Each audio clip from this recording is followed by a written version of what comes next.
Bismillahirrahmanirrahim. Assalamualaikum warahmatullahi wabarakatuh. Kita mulai pertemuan kedua, dasar-dasar rekayasa kualitas.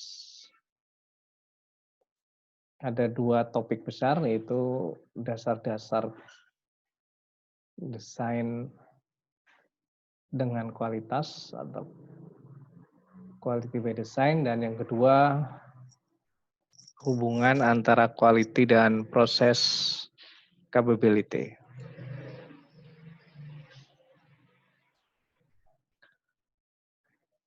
Kalau kita lihat gambar ini,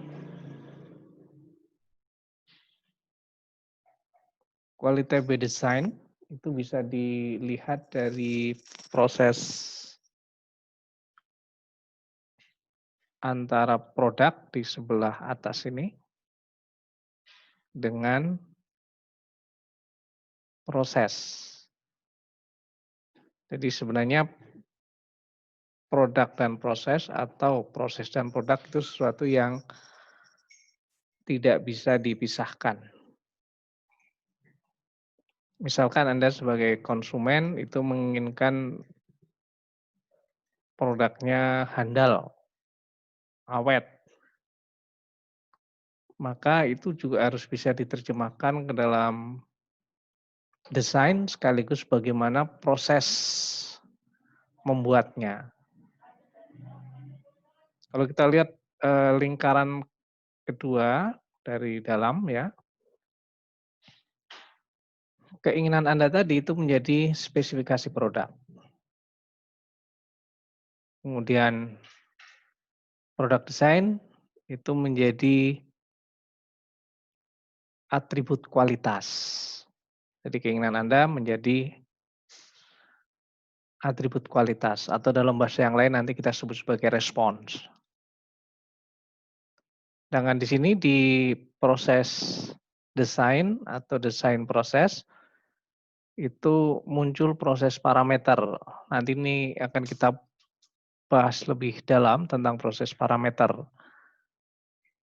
Kira-kira faktor apa saja yang berpengaruh, levelnya seperti apa, dan sebagainya. Kemudian di bagian proses performance, itu di mata kuliah sebelumnya Anda sudah dapat pengendalian dan penjaminan mutu.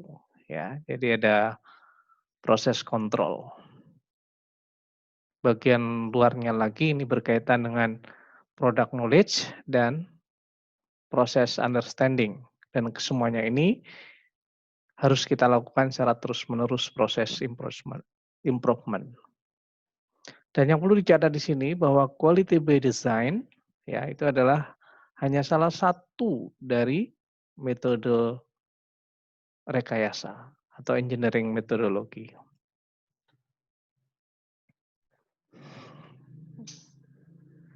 Ini tadi sudah disampaikan ya tentang produk itu apa begitu. Kemudian proses. Nah, ini lebih detail lagi ya. Jadi produk adalah kita desain supaya bertemu dengan keinginan konsumen dan sesuai dengan performansi yang disyaratkan. Sedangkan proses itu desain supaya produk quality attribute yang dihasilkan itu konsisten ya.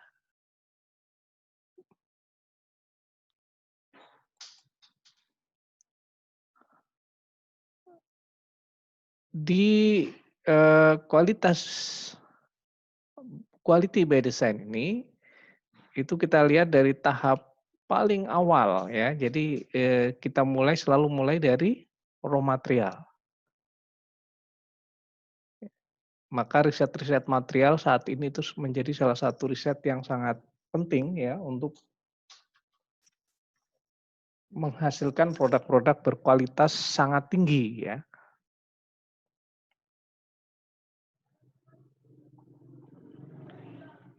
Misalkan saja yang pernah saya ikuti di sebuah pelatihan di ITB 2-3 tahun lalu, kalau Anda mungkin sekarang punya flash disk itu maksimum isinya mungkin ya 64 giga atau bolehlah 100.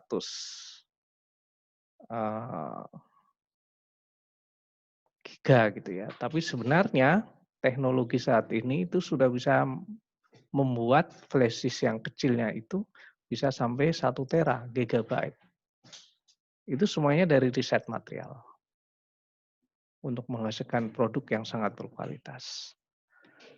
Jadi sekali lagi, ketika kita ingin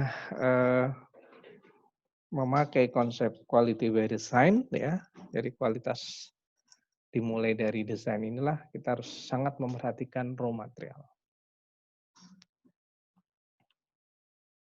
Dan ini proses ini tentu saja terus ya sampai ke bahan setengah jadi, kemudian akhirnya dipakai untuk produk-produk jadi. Hal lain yang perlu diperhatikan kenapa rekayasa kualitas itu penting karena hampir atau sebagian besar ya proses pembuatan produk itu dimulai dari eksperimen-eksperimen. Ya. Jadi apapun itu ya untuk menghasilkan produk yang bagus itu dimulai dari eksperimen. Misalkan untuk menghasilkan produk yang presisi, kita bisa bereksperimen dengan mesin CNC misalkan ya, atau kalau ini sih manual ya, bubut manual misalkan.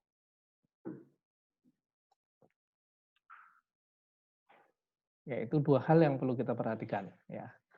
Kemudian lanjut, ini kaitannya dengan keinginan konsumen. Ini ada sebuah cerita klasik di bukunya Patke ya, Quality by Design using Quality Engineering, maaf, Quality Engineering jadi Quality Engineering using Robust Design ya. Ini ceritanya ada dua televisi sama-sama merek Sony, yang satu dibuat di Jepang dan satu lagi dibuat di Amerika. Ya, ini kisah klasik tahun 1979 ya. Jadi ini sekali lagi ada TV Sony yang dibuat di Amerika dan Jepang. Yang menarik adalah TV Sony yang diproduksi di Amerika itu mempunyai distribusi uniform, sama gitu ya. Kalau dari gambar itu yang di sini nih, yang ada Sony Amerika. Ini distribusinya uniform. Kemudian yang di Jepang itu mengikuti distribusi normal. Ini gambar distribusinya.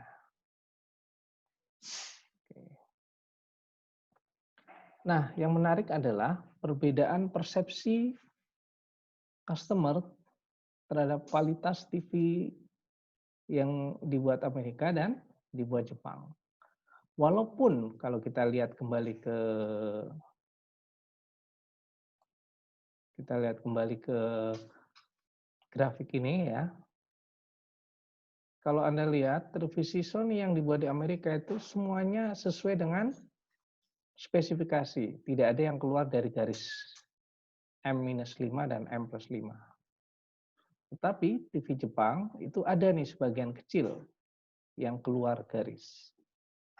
Logikanya kan TV Sony Amerika lebih bagus gitu ya. Tetapi tidak ya. Karena TV yang dibuat Amerika itu hanya meeting the tolerance, hanya sesuai dengan toleransi. Sementara yang Jepang itu lebih fokus on meeting the target and minimizing the variance around the target. Ini khas Taguchi ya, sekali lagi ya. Meeting the target and minimizing the variance. Jadi di pertemuan pertama, di halaman pertama ya, di cover PowerPoint itu ada grafik yang kita sebut sebagai meeting the target and minimizing the variance. Nah, secara keseluruhan bahwa kualitas TV Jepang itu lebih bagus, itu bisa dilihat dari kalau kita lihat kembali ke grafik ya, kita lihat lagi grafiknya. Daerah grafik ini, yang daerah sini itu jauh lebih luas daripada daerah Sony Amerika dijumlahkan. Ya. Artinya rata-rata kualitas Sony Jepang itu jauh lebih bagus daripada Sony Amerika. Dan ini ternyata sesuai dengan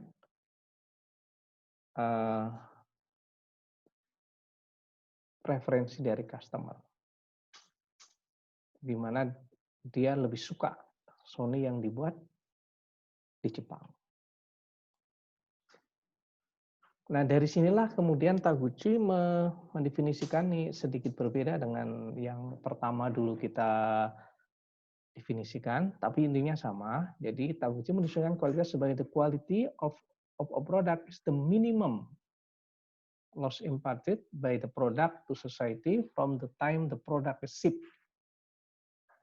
Ini lebih ke operasional ya. Jadi bagaimana kualitas di sebuah produk itu adalah kerugian minimum yang ditanggung oleh masyarakat sejak produk itu dikirimkan.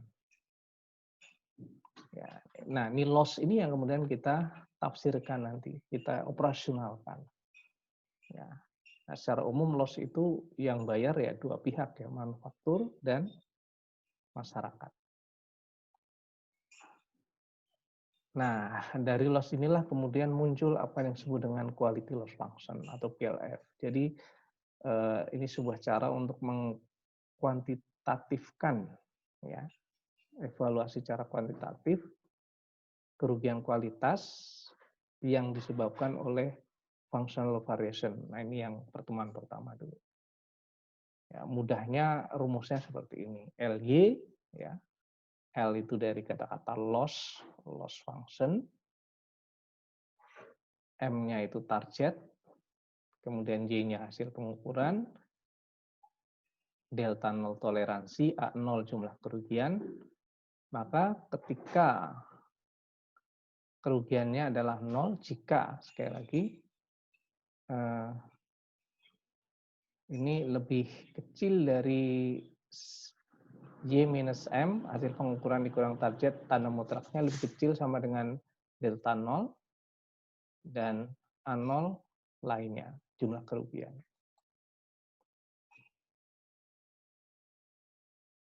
Ini contoh untuk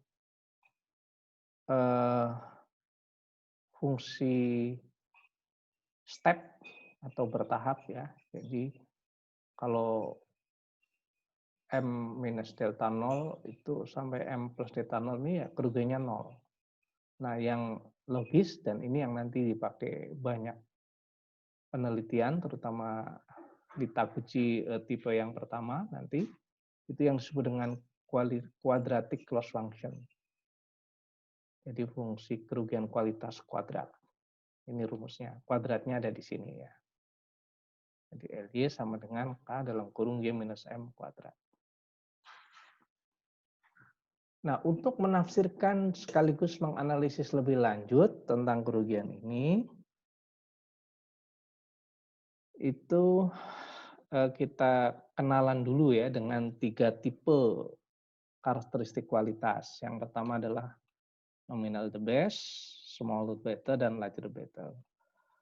Nah, karakteristik kualitas ini adalah sesuatu yang menjadi perhatian kita, menarik ya, karena diinginkan konsumen yang melekat produk atau ketika kita membuat prosesnya sangat berpengaruh terhadap kualitas. Misalkan di proses turning tadi, bahwa kecepatan makan itu sangat berpengaruh. Nah, itu kita perhatikan. Oke, kita lihat satu-satu ya. Yang pertama QLF untuk nominal the best. Jadi semakin mendekati target itu semakin bagus. Ini contoh diambil dari bukunya Patke.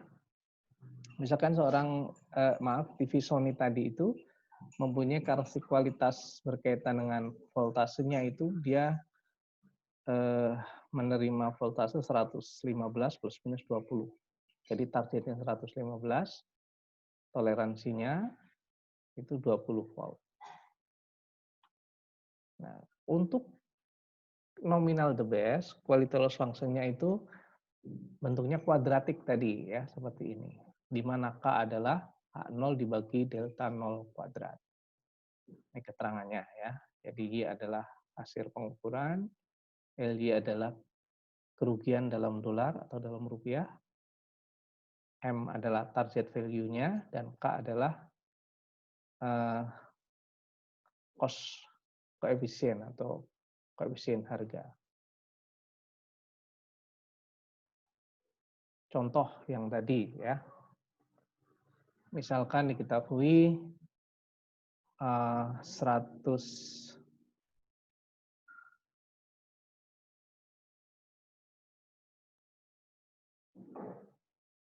ini targetnya hanya disebut sebagai M saja ya. Kalau tadi kan 115, kalau ini M lah. Kalau tadi 115 plus minus 120 ya. Kalau ini hanya M plus minus 7 untuk contoh hitungan. Ya. Kemudian kalau kita misalkan untuk memperbaiki TV itu rata-rata ongkosnya adalah $98 A0, maka kita masukkan ke persamaan yang ini ya, LYK Y minus M kuadrat, dan K-nya adalah ini A0 dibagi delta 0 kuadrat, delta 0-nya adalah di 7 ya, M plus minus 7 ya, A0-nya 98, maka K-nya yang ini ya, 98 dibagi 7 kuadrat. Y minus M kuadrat. Ini fungsi kerugian kualitasnya. Jadi misalkan Anda sebagai customer itu menerima TV dengan kualitas M plus 4. Jadi menyimpang sejauh 4. Maka Anda sebenarnya mengalami kerugian $32. Ya, customer lain menerima M plus 2. Anda mengalami kerugian $8. Jadi walaupun bagus, nggak ada masalah di rumah dipakai, tapi sebenarnya Anda rugi. Ya. Nah makanya tadi semakin mendekati target, maka semakin bagus. Kemudian yang kedua, tipe smaller the better. Fungsinya seperti ini ya, kalau tadi kanan kiri, ini hanya yang kanan saja. Ya. Rumusnya seperti ini contohnya. Jadi kalau rata-rata produk shrinkage 1,5 itu semakin mendekati 1,5 itu semakin bagus. Shrinkage ini biasanya di proses injection molding ya. Itu tipe small to better. Jadi semakin mendekati 1,5 ke bawah ya, tapi bukan dari bawah ke atas, bukan dari 0 ke 1,5. Ya. Dan kerugiannya tadi A0-nya 80, maka fungsi kualitasnya seperti ini. Ya, kira-kira seperti ini grafiknya. Jadi kalau ini digambar grafik ya, grafiknya seperti ini. Kemudian yang ketiga adalah larger better. Larger better adalah semakin besar itu semakin bagus. Ini nanti pemahaman ini akan kita ulang ya. Dengan segala macam contoh perhitungan dan sebagainya. Ini hanya untuk memperkenalkan loss function-nya. Rumusnya seperti ini. Jadi kalau tadi Y yang NTB itu Y minus M kurung kuadrat, kemudian yang small to better itu KY kuadrat. Nah, kalau large to better itu K kali Y, 1 dibagi Y kuadrat. Jadi fungsinya seperti ini. Ya, semakin besar itu semakin rendah kerugiannya. Contohnya seperti ini. Ya, di las misalkan Anda ngelas kan kalau kekuatannya semakin besar kan semakin baik ya. Itu seperti ini. Ya. Dan yang lain, kalau tadi di kuadratik itu simetrik, ada juga beberapa kasus kualitas di mana dia asimetrik. Jadi kalau lebih kecil itu kerugiannya curam, ya seperti ini. Sedangkan yang sebelah kanan ini dia landai. Nah, ini tipe-tipe asimetrik. Ada nggak seperti ini? Banyak kasus-kasus seperti ini. Ini fungsinya. Jadi kalau tadi kan Y minus M kuadratnya itu sama untuk semua Y ya. Kalau ini dibagi dua. Kalau Y lebih besar M fungsinya seperti ini, Y lebih kecil sama dengan M fungsinya seperti ini. Tentu saja nanti K1, K2-nya berbeda. Oke, kemudian yang tema kedua ya ini memang saya rancang dengan cepat ya 25 menit lah maksimum ya. Kaitannya antara kualitas dengan proses capability ini penting karena ketika Anda ingin melakukan eksperimen atau melihat proses produksi di sebuah pabrik ya, kemudian Anda ingin mengukur kualitas dan seterusnya, maka Anda harus memahami proses capability atau kemampuan proses. Di statistik Anda sudah dapat ya ini ya. Jadi ini ada 3 secara umum ya. Medium variability, ya ini agak lebar gitu ya. Kemudian high variability, luas. Yang ini adalah low variability. Yang bagus tentu saja yang variability-nya kecil.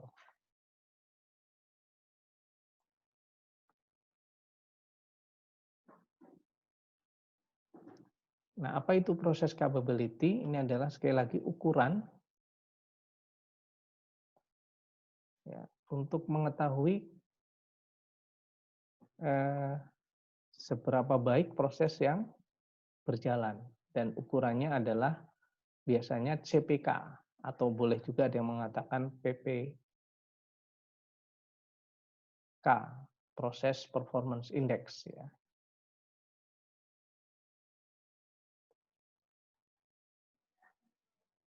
Dan tentu saja ketika kita ingin mengukur dengan ini maka output dari prosesnya harus sesuai dengan keinginan konsumen. Dan salah satu ukuran tadi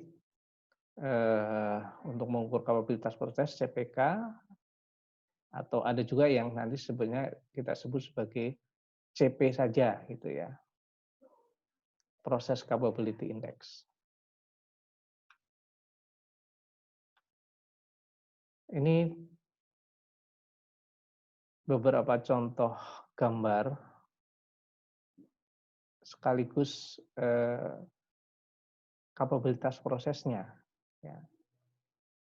Jadi kalau high relative precision itu gambar yang A, yang ini, ya, dia variansinya kecil dan sesuai di sekitar target.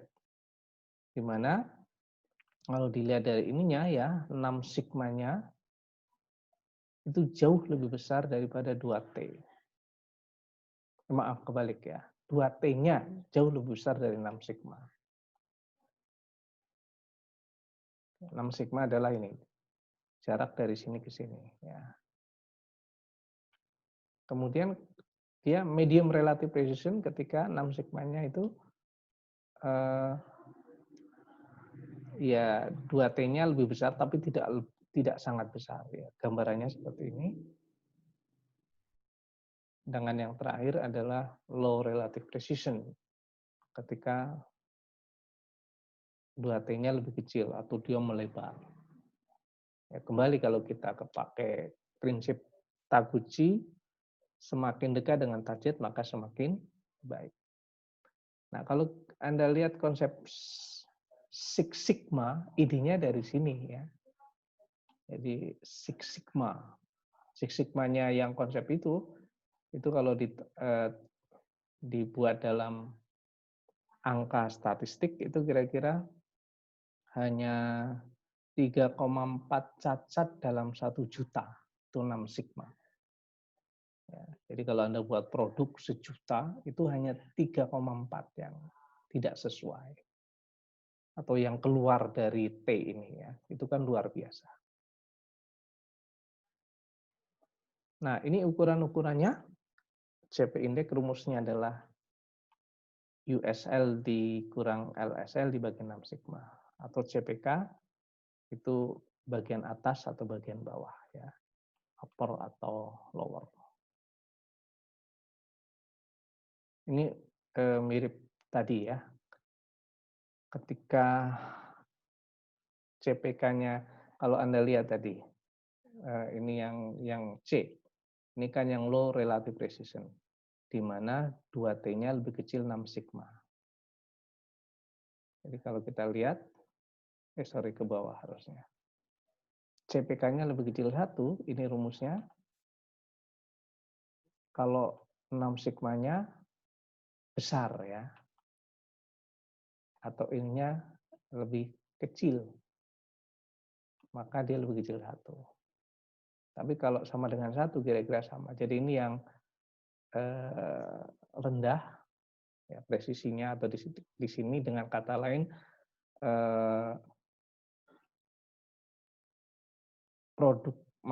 prosesnya non capable ya, jadi tidak capable. Kalau persis sama dengan 1, walaupun sangat jarang ya, itu not really capable. Kalau sudah lebih besar 1, atau biasanya angkanya 1,33, ini bolehlah acceptable ya, situation. Kalau ini persis sama ya tadi, kalau 1 kan berarti yang atas dan yang bawah itu sama. 6 sigma sama dengan USL minus LSL. Kalau yang ini, kalau lebih besar dari 1, berarti kan pembaginya lebih kecil dari yang atas. Ya. Dan yang hebat ya ini ya, ketika 1,5, 1,67, dan 2. Ini yang tadi yang precision. Kalau dalam bahasa lain, non-conforming output, ya. Kemudian confidence in the producer, ya. Nah, kita coba bandingkan metode konvensional CPK untuk mengukur kualitas. Ini tadi kita ada belajar CPK ya, dan dibanding dengan Taguchi loss function-nya Taguchi untuk mengukur kualitas. Kalau di konvensional dengan CPK itu rumusnya ini, yaitu loss by defects, perkalian antara number of defect dengan cost of product, atau proportion out of spec kali total number kali cost of product. Sedangkan pakai quality loss function-nya itu seperti ini. Ini tadi fungsi untuk banyak produk ya. Kalau satu produk kan tadi hanya K kali Y minus M kuadrat. Tapi kalau banyak produk itu ada sigma kuadratnya. Nanti silakan dibaca di bukunya tugas pertama ya, di buku Quality Engineering Using Robust Design di part K. Kita coba lihat contoh. Ini ada produk dengan sampel 100.000 unit, kemudian spesifikasinya adalah 20 plus minus 4. Tentu saja dari sini WSL-nya 24 dan LSL-nya 16. Ya. Kemudian dari 100.000 unit ini diambil datanya, ketemu rata-ratanya 20.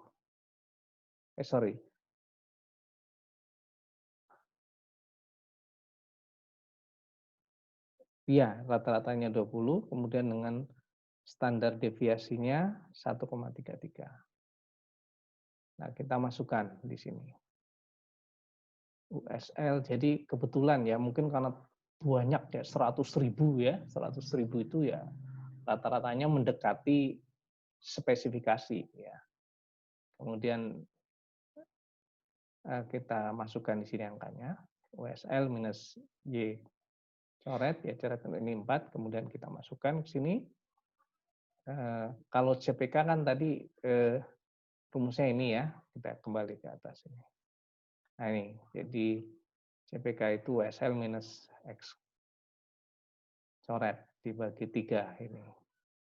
Ya, ini. Kalau yang CP berarti yang dibagi 6. Ini kita lihat CPK-nya. CPK upper dan CPK lower ya. Kalau ini CPK lower. Nah, kalau kita masukkan ke sini ya, CPKS Measure of Quality kita tadi, loss by defect, number of product, eee, tadi total number-nya 100.000, proportion out of specification, ini dijelaskan di sini ya, Anda harus lihat di tabel, statistical tabel for science engineering, sebenarnya tidak hanya tabel ini, tapi kalau di bukunya 4K itu pakai tabelnya ini. Jadi ketika standar deviasinya tadi ya 1,33, maka angka yang ada di sana adalah 0,0027. Seperti Anda melihat eh, distribusi normal seperti biasanya ya. Maka dimasukkan di sini proporsinya yang keluar kalau standar deviasinya adalah 1,33 ya, itu 0,0027. Tadi cost of product-nya dari soal diketahui ya. Oh, di sini nggak disebutkan ya cost of product ya. Ditambahan lah cost of product-nya 32, maka perkalian ini. Jadi kerugiannya kalau diukur dari CPK itu 8.640.